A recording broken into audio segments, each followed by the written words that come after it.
protecting North Texas. This is a New Country 96.3 severe weather alert.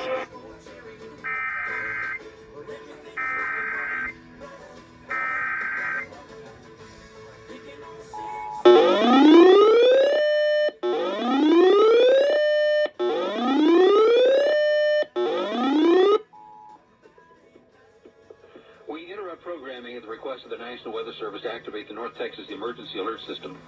The National Weather Service has issued a severe thunderstorm warning for Kaufman County until 2:30. National Weather Service radar indicates a severe thunderstorm near Kaufman and Terrell as well, moving east at 30 miles per hour.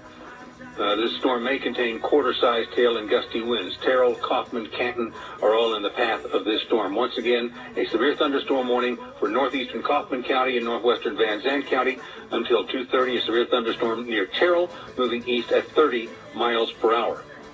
All North Texas stations affected by this alert are requested to relay the preceding message.